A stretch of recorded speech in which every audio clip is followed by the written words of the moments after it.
परीक्षा पोर्टलच्या या प्लॅटफॉर्मवर मी सर्वप्रथम आपले सर्वांचे स्वागत करतो। विद्यार्थी जेव्हा स्पर्धा परीक्षांची तयारी करतो तर त्याला एकाच वेळेस जास्तीत जास्त स्पर्धा परीक्षांची तयारी करता येत नाही। तर ती का करता येत नाही व त्याच्यामध्ये कुठल्या समस्या आहे याची माहिती आपण आत्ताच्या आपल्या या व्हिडिओमध्ये जाणून घेण्याचा प्रयत्न करूया। स्पर्धा परीक्षेशी निगडीत आणखी 2 समस्यांना विद्यार्थ्यांना सामोरे जावं लागते। ते जे 2 चॅलेंजेस आहे ते कुठले कुठले चॅलेंजेस आहे ते आपण या ठिकाणी जाणून घेण्याचा प्रयत्न करू। तर सर्वात पहिला जो चॅलेंज आहे तो म्हणजे विद्यार्थ्यांना शाळेमध्ये एकाच वेळेस जास्तीत जास्त स्पर्धा परीक्षांना बसवलं जात नाही। काय असतं, शाळेच्या विद्यार्थ्यांना जर शाळेने एका वेळेस जास्तीत जास्त स्पर्धा परीक्षांचे फॉर्म भरण्यासाठी सांगितलं तर पालक नंतर शाळेला येऊन विचारतात की तुम्ही सर्व स्पर्धा परीक्षांचा विद्यार्थ्यांचा सिलेबस कव्हर केला का। तर शाळेला विद्यार्थ्यांना रेग्युलर बोर्ड पण शिकवायचा असतो आणि बोर्ड झाल्यानंतर जो इव्हिनिंगला त्यांना जो काही एक्स्ट्रा 1 तास असतो त्या जादा तासामध्ये ते कुठल्या ना कुठल्या एखाद्या स्पर्धा परीक्षांची तयारी करून घेत असतात। जर शाळेने विद्यार्थ्यांना किंवा पालकांना प्रवृत्त केलं की तुम्ही तुमच्या मुलांचा जास्तीत जास्त स्पर्धा परीक्षेमध्ये समावेश करून घ्या तर ते शाळेचे पालक शाळेला येऊन विचारू शकतात की तुम्ही माझ्या मुलाच्या या 4-5 प्रकारच्या स्पर्धा परीक्षांची तयारी करून घेतली का, जे की शाळेला प्रॅक्टिकली पॉसिबल नाही। मग हा एक एज्युकेशन फील्डमधला लूप होल असल्यामुळं शाळेचे शिक्षक किंवा शाळा जास्तीत जास्त स्पर्धा परीक्षेमध्ये बसवण्यासाठी आग्रह करत नाही, कारण की त्यांना असं वाटतं की उद्या नको आपल्या ही गोष्ट अंगलट यायला।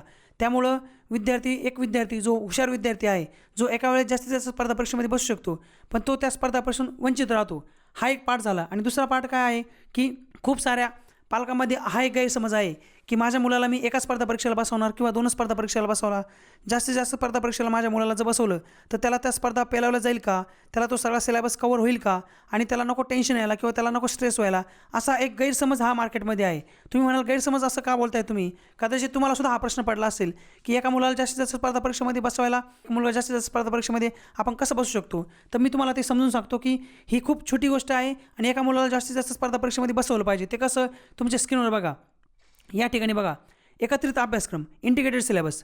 आता जसं आपण सुरुवातीला चर्चा केली होती, एक 10 ते 15 प्रकारच्या स्पर्धा परीक्षा प्रत्येक इयत्तामध्ये पहिलीपासून तर 12वीपर्यंत आहे। जसं की इयत्ता पहिलीला किती स्पर्धा परीक्षा आहे, 7 स्पर्धा परीक्षा आहे। इयत्ता 5वीला किती स्पर्धा परीक्षा आहे, यामध्ये आपण 16 प्रकारच्या स्पर्धा परीक्षा बघितल्या होत्या। आता ह्या ज्या 16 प्रकारच्या स्पर्धा परीक्षा आहे ना, ह्या विविध विषयांवर एक्झाम कंडक्ट करतात। आता याच्यामध्ये बघा, मंथनची एक्झाम आहे, स्कॉलरशिपची एक्झाम आहे, नवोदयची एक्झाम आहे, सिवरनची एक्झाम आहे किंवा बाकी सिल्वर झोन आहे, नॅशनल ऑलिम्पियाड आहे, सिल्वर झोन ऑलिम्पियाड आहे, इंडियन टॅलेंट सर्च आहे, अशा ज्या विविध स्पर्धा परीक्षा आहे। तर सुमारे 10हून अधिक स्पर्धा परीक्षा असतील 16पैकी, की ज्याच्यामध्ये इंग्लिश विषयावर ह्या स्पर्धा परीक्षा क्वेश्चन विचारत असणार आहे।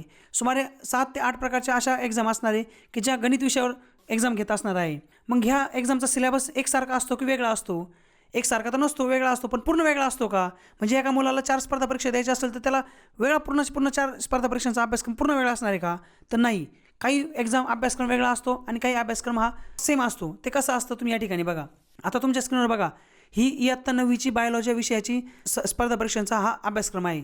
इयत्ता 9वीला बायोलॉजीमध्ये या ठिकाणी बघा तुम्ही, सायन्स ऑलिम्पियाड फाउंडेशन आहे, या ठिकाणी नॅशनल बायोटेक्नॉलॉजीची एक एक्झाम आहे, एक सिल्वर झोनची एक्झाम आहे, एक इंडियन टॅलेंट ऑलिम्पियाडची एक्झाम आहे, एक सीव्ही रमनची एक्झाम आहे, इंडियन टेक्स्ट बुकची आहे किंवा आपल्या डॉक्टर होमी बाबाची एक एक्झाम आहे। अशा विविध स्पर्धा परीक्षा ज्या आहे त्या इयत्ता 9वीच्या वर्ग बायोलॉजी विषयाची एक्झाम घेत असतात। आता याचा अभ्यासक्रम जर तुम्ही बघितला या ठिकाणी बघा, तर सायन्स ऑलिम्पियाड फाउंडेशनमध्ये पहिले जे 6 चॅप्टर आहे, हे 6 चॅप्टर ही सायन्स ऑलिम्पियाड फाउंडेशनला आहे। दुसरं नॅशनल बायोटेक्नॉलॉजीची एक्झाम जी आहे बायोलॉजीची, त्याच्यामध्ये बघा 5 चॅप्टर आहे, हा दुसरा चॅप्टर तर नाही पण आहे जो पहिल्या एक्झामला आहे। सिल्वर झोनला 3 चॅप्टर आहे, इंडियन टॅलेंट सेटला 3 चॅप्टर आहे, होमी बाबाला 3 चॅप्टर आहे। म्हणजे तुम्ही विचार करा की 6 चॅप्टर जर विद्यार्थ्याला शिकवले गेले प्रॉपर कन्सेप्च्युअल क्लॅरिटी आपण ज्याला म्हणतो, तर तो विद्यार्थी सेम टॉपिकवर वेगवेगळ्या प्रकारच्या स्पर्धा परीक्षा देऊ शकतो। अर्थात या ठिकाणी आपण हे समजून घेण्याचा प्रयत्न केला, म्हणजे एका मुलाला जर आपण एक सिलेबस शिकवला का जो सिलेबस जास्तीत जास्त स्पर्धा परीक्षेला आहे, तर तो विद्यार्थी त्या बाकीच्या एक्झामसुद्धा अटेम्प्ट करू शकतो। फक्त त्याला एक प्रॉब्लेम आहे, कुठला प्रॉब्लेम आहे तो तुम्हाला सांगतो त्याआधी या ठिकाणी बघा। आणि एका मुलाला आणखी जर इतर पण स्पर्धा परीक्षा द्यायच्या असतील तर त्याला हा इंटिग्रेटेड सिलेबस त्याच्याकडे पाहिजे, की इयत्ता 9वीला जर एका स्पर्धा परीक्षेला 10 धडे आहे, दुसऱ्याला 10 आहे, काही धडे कॉमन आहे, तर असे किती धडे आहे की ते सर्व चॅप्टर जर मी अभ्यासले तर मी सर्व प्रकारच्या स्पर्धा परीक्षा देऊ शकतो। तर अशा सर्व इयत्ता पहिलीपासून तर इयत्ता 12वीपर्यंत वर्गनिहाय जेवढ्या काही स्पर्धा परीक्षा आहे त्यांचा कॉमन सिलेबस आम्ही आमच्या कंपनीच्या माध्यमातून काढला आहे आणि या सर्व चॅप्टरची क्वेश्चन बँक आम्ही विद्यार्थ्यांसाठी अवेलेबल करून या पोर्टलच्या माध्यमातून देत आहोत। तर तुम्ही बघा, एका विद्यार्थ्याला जर या विविध स्पर्धा परीक्षेला आपण बसवलं तर निश्चित जो विद्यार्थी हुशार आहे, होतकरू विद्यार्थी आहे, त्याचा एका एक्झाम सोडता बाकी इतर एक्झाममध्ये सुद्धा त्याचा रिझल्ट येऊ शकतो। फक्त आपल्याला जसं मी तुम्हाला सांगितलं त्याच्यामध्ये एक समस्या आहे, ती समस्या म्हणजे काय की त्या विद्यार्थ्याला आपण स्पर्धा परीक्षानिहाय आपण त्याचा सराव घेतला पाहिजे. आता मार्केटमध्ये काय होतं, काही काही ठिकाणी एक विद्यार्थी जास्त जास्त स्पर्धा परीक्षेला बसतो, पण त्याला त्या स्पर्धा परीक्षानिहाय त्याचा सराव होत नाही. म्हणजे काय, मी तुम्हाला उदाहरण देतो. इयत्ता 5वी आहे, इयत्ता 5वीला पायथागोरस प्रमेय आहे. पायथागोरस प्रमेय जे आहे ते पायथागोरस प्रमेय सिल्वर झोनला पण त्याच्यावर क्वेश्चन विचारला जातो. मॅथमॅटिक्स विषयामध्ये स्कॉलरशिपच्या एक्झाममध्ये पण प्रश्न विचारला जातो आणि नवोदयाच्या एक्झाममध्ये पण त्या पायथागोरसचा प्रश्न विचारला जातो. म्हणजे विद्यार्थ्याला आपण जर पायथागोरस प्रमेयची कन्सेप्ट क्लिअर करून दिली तर त्या विद्यार्थ्याला त्या टॉपिकवर येणारे किंवा त्या धड्यावर येणारे जे प्रश्न आहे तो विद्यार्थी सॉल्व्ह करू शकतो. परंतु ह्या ज्या काही विविध स्पर्धा परीक्षा आहे, या स्पर्धा परीक्षांचा प्रश्न विचारण्याचा पॅटर्न वेगळा आहे. सिल्वर झोन जे काही प्रश्न त्या पायथागोरस प्रमेयावर विचारत असतील तेच प्रश्न काही नवोदय विचारत नाही आणि तेच प्रश्न स्कॉलरशिप विचारत नाही.